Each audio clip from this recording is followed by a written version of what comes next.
Only one news service delivers unrivaled continuing coverage of major events when it really counts. From the very first breaking news. Tonight, a freak wall of water slammed into Toowoomba and there are major emergencies in several towns. How do we survive, Mum? I don't know whether this little town will ever recover or not. To every aspect of unfolding events, minute by minute. A 1 in 200 year flood. Only one news service devotes multiple channels of uninterrupted rolling coverage. Simply press red on your remote. Sky News Multiview has 4 dedicated channels covering all aspects of the flood emergency. And as we grieve for family and friends, and we confront the challenge that is before us.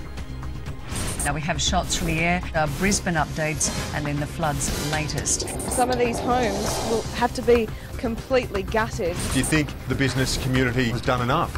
We are going to need a lot more than that. Given the scale of this, we need to do more. Only one news service brings you instant information when you really need it. I've got to say to Sky News, you guys have absolutely been fantastic. A lot of people have been able to stay at home, updating of all the information, and means they don't have to go out in a dangerous situation. Thank you, you've saved lives. Anytime, anywhere. Kieran Gilbert, Riverside. This is quite an amazing scene. It's incredible. I've got the return vision on this phone here. Unrivaled coverage, unrivaled commitment.